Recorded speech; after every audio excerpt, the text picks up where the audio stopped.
Art গ্যালারির ওনার সুজানের কাছে একটা অপ্রকাশিত নোভেল আসে, যেটা পাঠিয়েছে তার এক্স হাজব্যান্ড এডওয়ার্ড, যাকে 19 বছর আগে সুজান চিট করে ছেড়ে দিয়েছিল।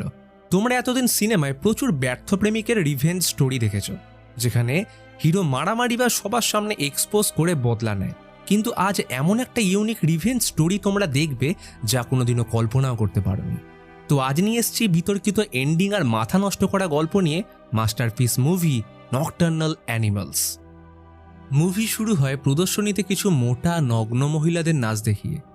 প্রদর্শনী হচ্ছে একটা আর্ট গ্যালারিতে। এখানে এক মহিলাকে বেশ অন্যমনস্ক হয়ে বসে থাকতে দেখা যায়। এই মহিলা হলো সুজান, ও সে হলো এই আর্ট গ্যালারির মালকিন। শো শেষ হলে সুজান বাড়ি চলে যায়। পরের দিন সকালে সুজান ক্রিস্টোফার অর্থাৎ নিজের অ্যাসিস্ট্যান্টের কাছে জানতে পারে যে তার নামে একটা পার্সেল এসছে। পার্সেল খোলার সময় অসাবধানতাবশত সুজানের আঙুল কেটে গেলে ক্রিস্টোফার থেকে পার্সেল খুলতে সাহায্য করে, ও সেখান থেকে একটা চিঠি দেখতে পেলে সুজানের অনুমতি নিয়ে তাকে পড়ে শোনায়। সেই চিঠির নিচে নকটার্নাল অ্যানিমালস বলে একটা বই দেখা যায়, যেটা লিখেছে এডওয়ার্ড শেফিল্ড। এই এডওয়ার্ড ছিল সুজানের প্রাক্তন স্বামী, এবং সেই চিঠিতে লেখা ছিল একসময় সুজানের থেকে এডওয়ার্ড অনেক কিছুর অনুপ্রেরণা পেয়েছে, যা তাকে এই বইটা লিখতে সাহায্য করেছে। তাই সে চায় এই বইটার প্রথম কপি সুজান পড়ুক। এটা দেখে সে একটু অবাকই হলো। একটু পরে সেখানে সুজানের স্বামী হার্টন আসে। হার্টন পার্সেল দেখে সুজানকে প্রশ্ন করলে সে জানায় তার প্রাক্তন স্বামী এডওয়ার্ড এই বইটা লিখে তাকে পাঠিয়েছে। ডিভোর্সের পর দীর্ঘ 19 বছর তাদের মধ্যে কোনো যোগাযোগ ছিল না। তা সত্ত্বেও এডওয়ার্ড তাকে কেন বই পাঠালো সেই নিয়েই তার চিন্তা। এরপর হার্টন ও সুজানের মাঝে অন্য কিছু কথাবার্তা হয়। তা থেকে বোঝা যায় হার্টন বিজনেসের জন্য প্রায় ট্রাভেল করে বেড়ায়। এই জন্য সুজান ও হার্টন পরস্পরকে সময় দিতে পারে না। সুজান হার্টনকে দুজন মিলে একান্তে তাদের বিচ হাউসে গিয়ে টাইম স্পেন্ড করার কথা বললে হার্টন জানায় তাকে বিজনেস মিটিং অ্যাটেন্ড করার জন্য আজই আবার নিউ ইয়র্ক যেতে হবে। এইখানে জানা যায় হার্টনের ব্যবসা খুব একটা ভালো চলছে না। সন্ধ্যাবেলায় তারা দুজন একটা পার্টিতে গেলে কিছুক্ষণ পর হার্টন সেখান থেকে বিদায় নিয়ে নেয়। এখানে পার্টির হোস্ট ও সুজানের কথাবার্তা শুনে মনে হয় জীবনে কর্মক্ষেত্রে সফল হলেও বিবাহিত জীবনে সুজান সুখী নয়। রাতে বাড়ি ফিরে সুজান এডওয়ার্ডের উপন্যাসটা খুলে বসল। বই খুললে দেখা যায় এডওয়ার্ড বইটা সুজানকে উৎসর্গ করেছে। উপন্যাসটি শুরু হতে একটা ইন্ডিয়া নামের এক অল্প বয়সী মেয়েকে দেখা যায়। সে এই কাহিনীর মূল চরিত্র টনি ও এলের মেয়ে। এইখানে তারা সবাই মিলে টেক্সাস শহরে মারফা নামের এক জায়গায় ছুটি কাটাতে যাচ্ছে। ট্রাভেল করার সময় রাত হয়ে আসে। তারা খেয়াল করে আজ যেন রাস্তাঘাট একটু বেশি ফাঁকা ও থমথমে। ইন্ডিয়া একটা টিনেজ মেয়ে এবং স্বাভাবিকভাবেই মোবাইলে আসক্ত। কিন্তু কিছু দূর এগিয়ে যাওয়ার পর তার ফোনের নেটওয়ার্ক কাজ করা বন্ধ করে দিলে ইন্ডিয়া বিরক্ত হয়ে ফোন রেখে দেয়। আরও কিছু দূর যাওয়ার পর টনি রাস্তায় দুটো গাড়ি দেখতে পায়। টনি হর্ন দিলে একটা গাড়ি তাদেরকে রাস্তা ছেড়ে এগিয়ে গেলে টনিরা তাদের ওভারটেক করে যাওয়ার সময় গাড়িতে 3 জনকে মদ্যপ অবস্থায় দেখতে পায়। টনিরা আগে বেরিয়ে গেলেও ইন্ডিয়া পিছন ফিরে কিছু অঙ্গভঙ্গি করলে টনি রিয়ার ভিউ মিররে দেখে পিছন থেকে গাড়িটা এবার স্পিড নিয়ে তাদেরকে ফলো করছে। তারা গাড়ির পাশে এসে চিৎকার করে টনিকে থামাতে বললেও সে কিন্তু গাড়ি থামায় না। তবে কিছু দূর যাওয়ার পরেই অন্য গাড়িটা এগিয়ে এসে টনির গাড়িতে ধাক্কা মারল, এবং একসময় ধাক্কা মারতে মারতে টনির গাড়িটা রাস্তার দিকে ঠেলে দেয়। সবাই ভয় পেলেও টনি নিজেকে শান্ত রাখে। ইতিমধ্যে অন্য গাড়িটা থেকে নেমে আসে মার্কাস ও তার 2 সঙ্গী। মার্কাস ও তার সঙ্গীদের এগিয়ে আসতে দেখলে এল তাদের বারণ করতে থাকে গাড়ির কাছে না এগোতে, কিন্তু সেই 3 জন কাউকে পাত্তা না দিয়ে সেই গাড়ির চারপাশে ঘুরে বেড়ায় ও বারবার সার্চলাইট জ্বালিয়ে উত্তক্ত করতে থাকে। এখানে টনির সাথে কথা বলার সময় মার্কাসরা জানায় টনির গাড়ির টায়ার পাংচার হয়ে গেছে। মার্কাস বলে তারা সেই গাড়ির টায়ার ঠিক করে দেবে যদি টনিরা সবাই গাড়ি থেকে নেমে আসে। প্রথমে রাজি না হলেও পরে এল ও ইন্ডিয়া গাড়ি থেকে নেমে দাঁড়ায়। ততক্ষণে টনির কাছে পরিষ্কার হয়ে গেছে শুনশান রাস্তায় এই 3 জন খারাপ কিছু করবেই, সেই উদ্দেশ্যে তাদের গাড়ি থামানো। এমন সময় এক চিলতে আসার আলোর মতো পাশ দিয়ে একটা পুলিশের গাড়ি যাচ্ছে দেখতে পেয়ে টনি, এল ও ইন্ডিয়া চিৎকার করে গাড়ি থামানোর চেষ্টা করলেও গাড়িটা তাদের পাশ দিয়ে বেরিয়ে যায়। তখনই মার্কাস টনিকে বিরক্ত করতে শুরু করলে ইন্ডিয়া বাবাকে বাঁচানোর জন্য ছুটে আসলে মার্কাসরা ইন্ডিয়া ও এলের গায়ে হাত দিতে শুরু করে। টনি সেদিকে ছুটে গেলে মার্কাস ঘুষি মেরে তার নাক ফাটিয়ে দেয়। জখম হলেও টনি মার্কাসের সাথে কথা বলে সেখান থেকে যেন তেন উপায় বেরিয়ে আসতে চায়। এরই মধ্যে মার্কাস টনিকে বলে তার স্ত্রী ও মেয়েকে সেখানে রেখে টনি একা গাড়ি নিয়ে এগিয়ে যাক। স্বাভাবিকভাবেই এবার টনি রেগে উঠলে তাদের মধ্যে হাতাহাতি শুরু হয়। তারা টনির সামনেই স্ত্রী ও মেয়ের গায়ে আপত্তিজনকভাবে হাত দিতে শুরু করে।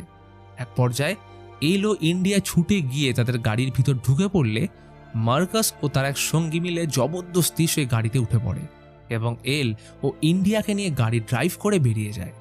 টনি স্ত্রী ও মেয়ের চিৎকার শুনেও তাদের সাহায্য করতে পারে না। মার্কাসের এক সঙ্গী লিউ টনিকে সেখানে জবরদস্তি ধরে রাখে।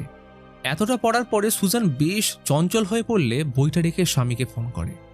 এখানে হাটানের সাথে অন্য একটা মেয়েকে ঘুরতে দেখা যায়। হাটান ওই মেয়েটার সাথে একটা অবৈধ সম্পর্কে রয়েছে।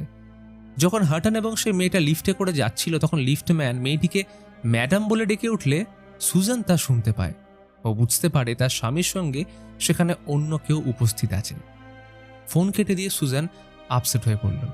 এরপর কাহিনীতে মন দিলে আবার দেখা যায় যে টনি ও লিউ নামের মার্কাসের সেই বন্ধু মার্কাসদের খোঁজার জন্য তাদের রেখে যাওয়া গাড়িটা নিয়ে বেরিয়ে পড়ে। তার বলা রাস্তা ধরে টনি গাড়ি ছোটাতে শুরু করে। রাস্তায় চলতে চলতে শুনশান এক জায়গায় টনি নিজের গাড়িটা দেখতে পেলেও লিউ তাকে বলে সেটা তার গাড়ি নয়। ও গাড়ি না থামিয়ে চালাতে নির্দেশ দিল। একসময় রাস্তা শেষ হয়ে এলে লিউ টনিকে গাড়ি থেকে ধাক্কা দিয়ে ফেলে দেয়। টনি বারবার গাড়ি থামাতে অনুরোধ করা সত্ত্বেও নিজের গাড়ি নিয়ে বেরিয়ে যায়। টনি এরপর আর কোনো উপায় না পেয়ে একলা সেই শুনশান রাস্তা দিয়ে হাঁটতে শুরু করে।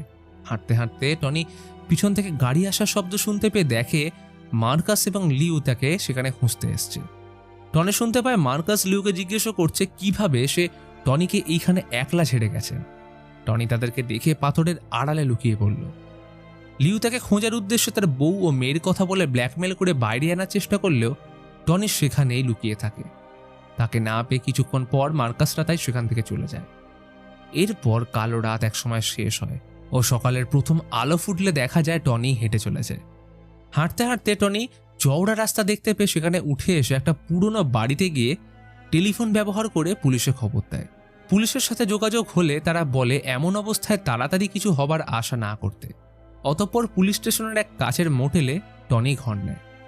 তার স্ত্রী ও সন্তানের চিন্তা তাকে কুড়ে কুড়ে খাচ্ছে। এরই মধ্যে মোটেলের ফোন বেজে উঠলে অন্য প্রান্ত থেকে পুলিশ অফিসার ফোনে বলেন টনির গাড়ি পাওয়া গেলেও তার স্ত্রী ও মেয়ের এখনো পর্যন্ত কোনো খোঁজ পাওয়া যায়নি। এইখানে তদন্ত করার জন্য ববি নামের একজন অফিসারকে নিযুক্ত করা হয়। ববি টনির সাথে দেখা করে তাকে নিয়ে সেই বাড়িটাতে আসে যেখান থেকে টনি পুলিশকে ফোন করেছিল। ববি তার সঙ্গে থাকা সার্জেন্টকে বলে গাড়ি এবার আস্তে চালাতে যাতে টনি কোথা থেকে এসেছিল সেই জায়গাটা চিনতে পারে। গাড়ি কিছুক্ষণ রিভার্সে চলার পরে টনি সেই জায়গাটা চিনতে পারে যেখান থেকে সকালে এসেছিল। ববি সেখান থেকে এল এবং ইন্ডিয়াকে খোঁজা শুরু করে। এইভাবে কিছুক্ষণ খোঁজার পর একটা সময় টনি স্থবির দৃষ্টিতে সামনে একভাবে তাকিয়ে থাকে, কারণ সেখানে একটা পরিত্যক্ত লাল সোফার উপর পড়ে আছে তার স্ত্রী এল ও মেয়ে ইন্ডিয়ার নিথর প্রাণহীন নগ্ন দেহ। মার্কাসরা শুধু তাদের ছিঁড়ে খেয়েই শান্ত হয়নি, নিজেদের জঘন্য অপরাধের প্রমাণ মুছে ফেলার সঙ্গে তাদের নির্মমভাবে হত্যা করেছে। একজন পুরুষের সামনে তার স্ত্রী ও মেয়ের নগ্ন দেহ পড়ে থাকার বর্ণনা পড়ে সুজান এইবার যেন অজান্তেই তার নিজের মেয়ের জন্য ভয় কেঁপে ওঠে। বই রেখে সে তখনই নিজের মেয়েকে ফোন করল। দেখা যায় গল্পে যেমন দুজনের দেহ সোফায় পড়ে রয়েছে, ঠিক একই অবস্থায় তার মেয়ে তখন নিজের বয়ফ্রেন্ডের সাথে শুয়ে। সে ফোন ধরলে সুজান জানায় ওর জন্য চিন্তা হচ্ছিল। মেয়েকে জানায় সে ঠিক আছে কিনা, তবে মেয়ে জানায় সে ঠিকই আছে, তার জন্য চিন্তা করার কোনো কারণ নেই। তাই পরে ফোন করার প্রতিশ্রুতি দিয়ে কল কেটে দেয়। ফোন রাখার পর সুজান এডওয়ার্ডের সাথে কাটানো কিছু মুহূর্ত মনে করতে থাকে। সুজান ও এডওয়ার্ড একদিন ডিনার করতে যায় ও কথায় কথায় এডওয়ার্ড জানায় একসময় সে সুজানকে খুব পছন্দ করত। সে সুজানের ভাইয়ের সঙ্গে বেশিরভাগ সময় কাটাতো যাতে সে সুজানকে ইমপ্রেস করতে পারে। এইখানে সুজান জানায় যে তার ভাই সমকামী এবং তার ভাইয়ের সমকামী ব্যাপারটা সামনে আসার পর তার বাবা মা ভাইকে এক ঘরে করে দেয়। তাই সুজান এডওয়ার্ডকে তার ভাইয়ের একাকিত্ব কাটানোর জন্য ফোন করতে বলে। এইভাবে তাদের মধ্যে কথাবার্তা চলতে থাকে এবং এক পর্যায়ে সুজান এডওয়ার্ডকে নিজের বাড়ি যাওয়ার জন্য বলে। এরপর গল্প আবার নোভেলে শিফট করলে দেখা যায় টনি পুলিশ ইনভেস্টিগেশন রুমে বিধ্বস্তভাবে বসে। ববি এসে তাকে খবর দেয় সেই লোকগুলো আবারও কাউকে নিজের পাশবিক অত্যাচারের শিকার বানিয়েছে। এখানে ববি টনিকে জানায় পোস্টমর্টেম রিপোর্টে জানা গেছে এলের মৃত্যুর কারণ তার মাথার পিছনের ফ্র্যাকচার। খুব সম্ভবত ভারী হাতুড়ি দিয়ে তার মাথায় আঘাত করার পরে তার মৃত্যু হয়েছে ও তার মেয়েকে গলা টিপে হত্যা করা হয়েছে। ইন্ডিয়ার একটা হাতও ভেঙে দেওয়া হয়েছিল এবং দুজনকেই ধর্ষণ করা হয়েছে। টনি স্ত্রী ও মেয়ের উপর এমন নৃশংস অত্যাচারের কথা শুনে কেঁদে ফেলে। এরই সাথে গল্প আবার ফ্ল্যাশব্যাকে ফিরে আসে। দেখা যায় সুজান তার মায়ের সঙ্গে এক অভিজাত রেস্টুরেন্টে বসেছিল। সুজান এডওয়ার্ডকে বিয়ে করার প্রস্তাব জানালে সুজানের মা স্পষ্টতভাবে অখুশি হন এবং বলেন সুজানের মতো দৃঢ়চেতা মনের মেয়ের সামনে এডওয়ার্ড একজন দুর্বল মনের মানুষ। তিনি এও বলেন এডওয়ার্ডকে বিয়ে করলে সুজান হয়তো নিজের ভাগের সম্পত্তি থেকে বঞ্চিত হবে। সুজান জানায় এডওয়ার্ড যথেষ্ট মজবুত মনের মানুষ, তবে তার মা তাকে বারবার বারণ করতে থাকেন এই বলে যে সুজান এডওয়ার্ডকে বিয়ে করলে তার জীবন বরবাদ হয়ে যাবে। এক পর্যায়ে সুজান পুরনো স্মৃতি রোমন্থন করে এডওয়ার্ডকে একটা মেল পাঠায় যে বইটা এডওয়ার্ড খুব ভালো লিখেছে আর সুজানের বেশ এক্সাইটিং লাগছে। এডওয়ার্ড যদি ফ্রি থাকে তাহলে তার সাথে মঙ্গলবার সন্ধ্যায় এসে দেখা করতে ইচ্ছুক। এই লিখে মেল পাঠিয়ে বইটা আবার পড়তে শুরু করলো। এখানে ববি নামক অফিসার টনিকে তার স্ত্রী ও মেয়েকে হত্যার অভিযোগে অভিযুক্ত একজনের ফটো মেল করেছে। টনি চেষ্টা করছে সেই লোকটিকে চেনার, কিন্তু রাতে ঘটনাটা ঘটায় সেই লোকটাকে ঠিকঠাকভাবে চিনে উঠতে পারছিল না। এর প্রায় 1 বছর পর ববি টনিকে আবার টেক্সাসে ডেকে পাঠায় কিছু লোককে শনাক্ত করার জন্য। জানা যায় আগের রাত্রে ববি ও বাকি পুলিশ টিম কিছু লোককে চুরি করার সময় হাতে নাতে ধরেছে। তাদের মধ্যে একজনের নাম ছিল টার্ক, যে পুলিশের সাথে লড়াইয়ে গুলিতে মারা গেছে। এই টার্কের ছবি ববি 1 বছর আগে মেল করে টনিকে পাঠিয়েছিল শনাক্ত করার জন্য। টনি এবার সবাইকে শনাক্ত করতে আসে এবং সেখান থেকে লিউকে দেখে চিনে ফেলে। লিউ সব রকম অভিযোগের সাথে তার কানেকশন অস্বীকার করতে থাকে। লিউকে বাইরে অফিসারদের কাছে রেখে আসার পর টনিকে ববি বলে সে রাতে তারা যখন গাড়ি নিয়ে টনিকে খুঁজতে সেখানে এসছিল তখন তাদের উদ্দেশ্য ছিল তার স্ত্রী ও মেয়ের সঙ্গে তাকেও মেরে ফেলা। ববি এবার টনিকে ট্রায়াল শুরু হওয়ার অপেক্ষা করতে বলে। সেদিন সুজান নিজের অফিসে বসে কিছু কাজ করছিল। এমন সময় তার অ্যাসিস্ট্যান্ট অ্যালেক্স এসে তাকে মিটিংয়ের কথা মনে করায়। অ্যালেক্স সুজানকে দেখে বুঝতে পারে সে রাতে ঠিকঠাক করে ঘুমোচ্ছে না। এখন সুজানের অবস্থা হয়েছে গল্পের টনির মতো। সে তার স্ত্রী ও মেয়েকে ধর্ষণ ও খুনের ব্যাপারে চিন্তা করে এখন রাতে ঘুমোতে পারে না। অ্যালেক্সকে সুজান জানায় তার এক্স হাজব্যান্ড তাকে নকটার্নাল অ্যানিমেল বলে একটা বই লিখে উৎসর্গ করেছে। আশ্চর্যের বিষয় হলো এডওয়ার্ড সুজানকে আগে নকটার্নাল অ্যানিমেল বলেই ডাকত। অ্যালেক্স এইটা শুনে অবাক হয় যে সুজানের আগে একবার বিয়ে হয়েছিল। সুজান জানায় সে তার আগের হাজব্যান্ডকে মানসিকভাবে বিপর্যস্ত অবস্থায় ছেড়ে নিজের হ্যান্ডসাম ও ধনী স্বামী হাটনকে বিয়ে করে নিয়েছিল। এই কথা শেষ করার পর সুজান হাসতে থাকে। এখানে সুজানের হাসি পৈশাচিক মনে হয়, কারণ যে তাকে সবথেকে বেশি ভালোবাসত তাকে ছেড়ে দিয়ে তার জীবন নষ্ট করে এখন সুজান হাসতে হাসতে তার পাস্ট লাইফের কথা অন্য একজনের সঙ্গে শেয়ার করছে। একটু পরে সুজানকে নিজের আর্ট গ্যালারিতে প্রদর্শিত একটা স্ট্যাচুর সামনে দাঁড়িয়ে থাকতে দেখা যায়। স্ট্যাচুর সমস্ত শরীরে তীর বিঁধানো ছিল, যেন সে উপন্যাসের টনির মতো কষ্টে জর্জরিত, বা সুজানের বর্তমান মানসিক পরিস্থিতিও যেন এটারই মতো। সুজানকে সেখানে রিভেঞ্জ লেখা একটা পোস্টারের সামনে দাঁড়িয়ে থাকতে দেখা যায়। এই জায়গাটা মনে রাখবে, কারণ এর সাথে পুরো গল্পের একটা গভীর সম্পর্ক আছে। তো স্ট্যাচু ও রিভেঞ্জ লেখা বোর্ডটির সামনে দাঁড়িয়ে সুজান একটু কনফিউজড হয়ে ভাবতে থাকে যে এই দুটো জিনিস তার আর্ট গ্যালারিতে সে নিজে এনে রেখেছে নাকি অন্য কেউ এনেছে। সে কিছুতেই এই দুটো জিনিসের ব্যাপারে মনে করতেই পারছিল না।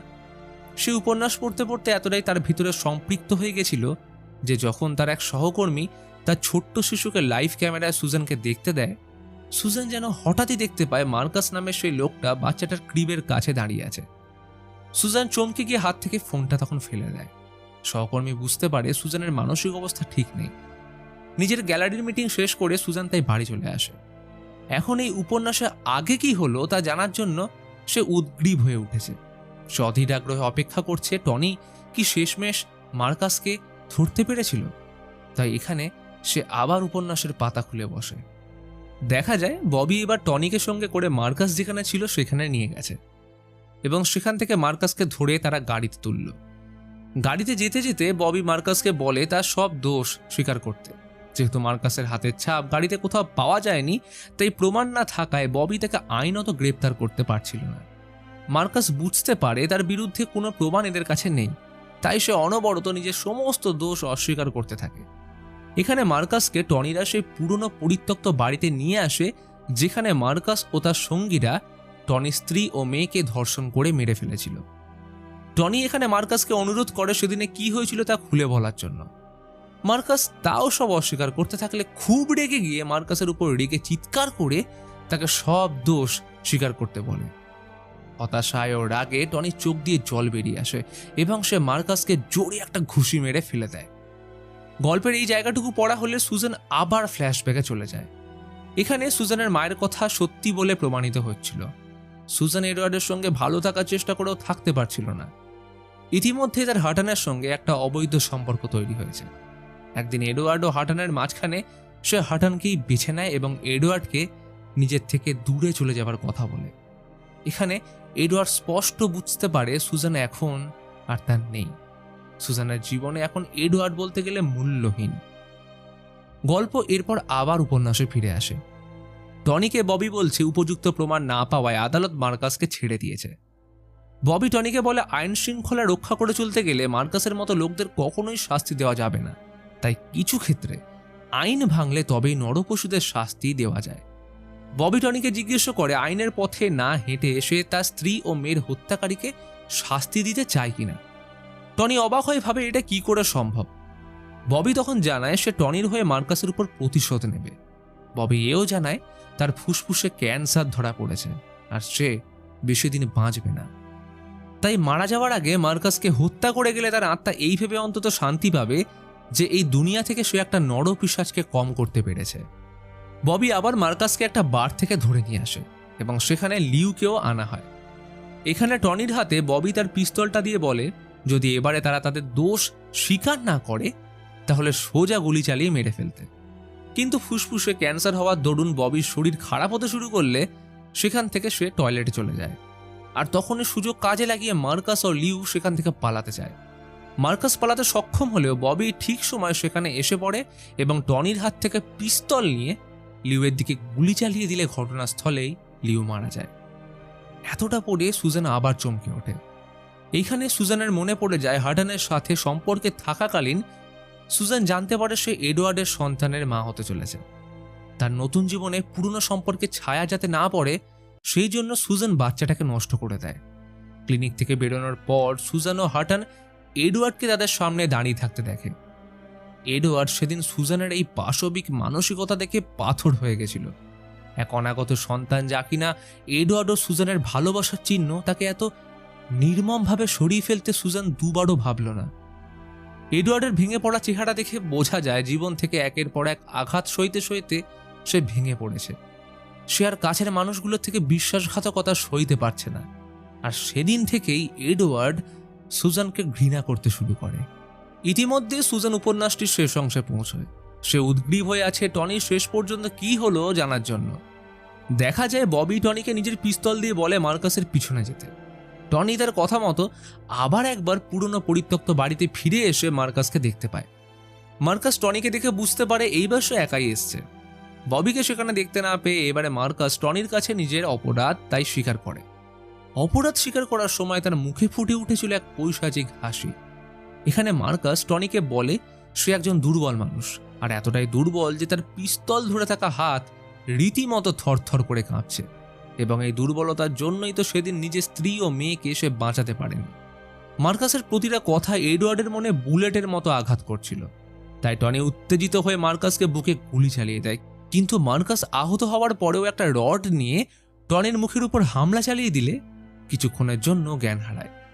জ্ঞান ফেরার পর সে নিজেকে আহত অবস্থায় মার্কাসের পাশেই পড়ে থাকতে দেখে। এইখানে দেখা যায় টনির গুলির আঘাতে মার্কাস প্রাণ হারিয়েছে, কিন্তু মার্কাসের কড়া আঘাতের ফলে টনির দৃষ্টিশক্তি নষ্ট হয়ে গেছে।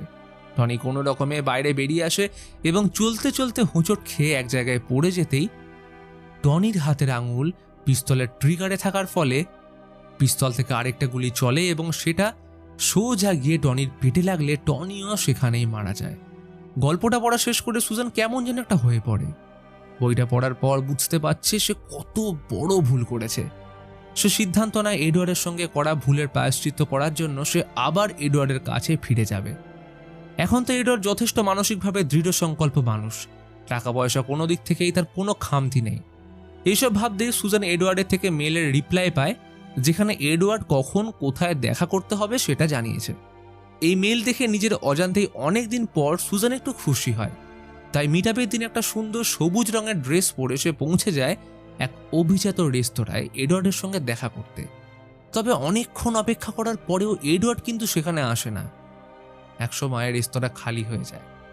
সুজান এডওয়ার্ডের অপেক্ষায় বসে থাকে, আর এই প্রহর গোনার মধ্যেই মুভিটাও শেষ হয়। তবে এখানে মুভির কিছু এন্ডিং আর কিছু ফ্যাক্টস নিয়ে আলোচনা করে নেওয়া যাক। বইটার নাম নকটার্নাল অ্যানিমেল, যার বাংলা করলে দাঁড়ায় নিশাচর প্রাণী। সাধারণভাবে পেঁচা, বাদুড় এই সমস্ত প্রাণীদের আমরা নিশাচর বলে জানি। ছবিতে সুজানের থেকে আঘাত পাওয়ার পরে এডওয়ার্ডেরও অনেকটা এই রকমের নিদ্রাহীন রাত্রি কাটত।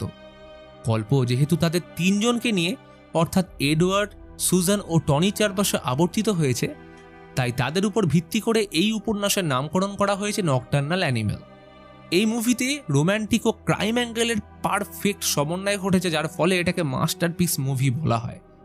এখানে এডওয়ার্ড সুজানের থেকে ভালোবাসার বদলে ধোঁকা পেয়েছিল।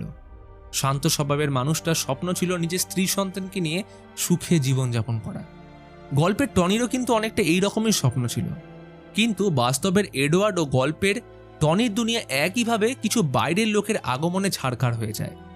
এডওয়ার্ডের সংসার হাটানের আগমনে শেষ হয় ও টনির দুনিয়া মার্কাসদের মতো কিছু মানুষরূপী পশুদের জন্য শেষ হয়ে যায়। এখানে একটা বিষয় হলো, মার্কাস, লিও ও টার্ক নামের চরিত্রগুলো কিন্তু এখানে এডওয়ার্ডের জীবনের তিনজন চরিত্রের উপর নির্ভর করে তৈরি করা হয়েছে।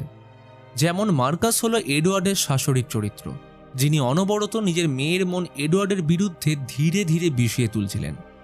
লিউ হলো হাটন, মানে সুজানের বর্তমান স্বামী, এবং টার্ক হলো তৃতীয় ভিলেন, যা ছিল সুজানের মানসিকতা। সে একজন ধনী ব্যক্তিকে পেয়ে নিজের স্বামীকে ছেড়ে দিয়েছে এবং এডওয়ার্ডের বাচ্চাটা নষ্ট করে ফেলতে দুবারও ভাবেনি।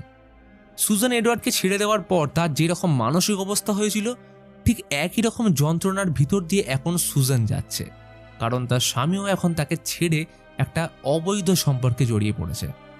মুভিতে এডওয়ার্ড নিজের স্ত্রী ও হাটনকে ক্লিনিকের বাইরে একসাথে যখন দেখতে পায় এবং সেই দেখে তার মানসিক অবস্থা কেমন ছিল তা এডওয়ার্ড টনির চরিত্র দিয়ে ফুটিয়ে তুলেছে, যখন টনি দেখেছে তার স্ত্রী ও কন্যা দুজনেই মৃত। এইবার আসা যাক টনির মৃত্যুর কথায়। বইটাতে মার্কাসকে মারার পর টনি কিন্তু জীবিত থাকতে পারত, কিন্তু আসল জীবনের এডওয়ার্ড তো সেদিনই মারা গিয়েছে যেদিন স্ত্রী তার সঙ্গে চরম বিশ্বাসঘাতকতা করেছে তার বাচ্চা নষ্ট করে। রিয়েল লাইফে এডওয়ার্ড যেহেতু নিজের পুরনো সত্তাকে খুন করেছে, তাই সেটার ভিত্তিতে উপন্যাসে দেখানো হয়েছে টনিকে মরতে। আর উপন্যাসের ববির চরিত্রটা ছিল এডওয়ার্ডের সাবকনসাস মাইন্ড, বা তার সেই সত্তা যেটা কোনো ক্রমে বেরিয়ে আসলে হয়তো তাকে এই দিনগুলো দেখতে হতো না। ববি যে এডওয়ার্ডের একটা সত্তা ছিল, এর প্রমাণ পাওয়া যায় গল্পের খুব ছোট বিষয়গুলো লক্ষ্য করলে। এডওয়ার্ড যেদিন প্রথম দাড়ি কাটে সেদিন ববিকেও ক্লিন সেভ করে আসতে দেখা যায়, এবং সে পুরো উপন্যাস জুড়ে এই কারণে বারবার টনিকে উদ্বুদ্ধ করেছে তাকে সমস্ত বাধা পেরিয়ে অন্যায়ের বিরুদ্ধে সোচ্চার হয়ে ওঠা। গল্পের শুরুতে দুটো জিনিস দেখানো হয়। প্রথমে মোটা নগ্ন মহিলাদের মুখে প্রশান্তির হাসি এবং সুন্দরী ও পারফেক্ট সুজানের মুখে চিন্তিত অভিব্যক্তি, যেটা দুই তরফের মানসিক অবস্থাকে ফুটিয়ে তুলেছে। অফিসের গ্যালারিতে লাগানো রিভেঞ্জের ফ্রেম সুজানের মনের ভিতরের অপরাধী মানসিকতা ও এডওয়ার্ডের প্রতিশোধকে বোঝায়। আসলে সুজানের কোনো যোগ্যতাই ছিল না এডওয়ার্ডের মতো মানুষকে পাওয়ার, তাই খামে আসা উপন্যাসটা খুলতে গেলে সুজানের আঙুল কেটে যায়। এমনকি মোবাইলে সহকর্মীর বাচ্চাটাকে লাইভ দেখার সময় মার্কাসের চারিত্রিক বৈশিষ্ট্য এডওয়ার্ডের সঙ্গে করা সুজানের মানসিকতাকেই বোঝাচ্ছিল। এখন সবার শেষে রয়ে গেল একটাই প্রশ্ন, এডওয়ার্ড কেন সুজানের সঙ্গে দেখা করতে এলো না? দীর্ঘ 19 বছরের জমা হতাশা ও রাগ থেকে সে এই উপন্যাসের সৃষ্টি করেছে, যা সুজানকে ভিতর থেকে নাড়িয়ে এডওয়ার্ড কোনোরূপ শারীরিকভাবে প্রতিশোধ না নিয়ে তাকে মানসিকভাবে একদম ভেঙে দিয়েছে। এখন রেস্টুরেন্টে ঠিক যেমন সুজান একা সবুজ ড্রেস পরে বসে আছে এডওয়ার্ডের প্রতীক্ষায়, একদিন এডওয়ার্ডও সুজানের অপেক্ষায় এই রকমভাবেই বসেছিল। আর লক্ষণীয় বিষয় হলো, সুজানের সবুজ ড্রেস যেন উপন্যাসে মার্কাসদের সবুজ গাড়িতে এসে টনির জীবন ধ্বংস করারই এক প্রতিরূপ। অর্থাৎ ওই গাড়ি আর সুজান এই প্রতিশোধের গল্পে মিলেমিশে একাকার হয়ে গেছে। সেই যে কথায় আছে, পাপ বাপকেও ছাড়ে না।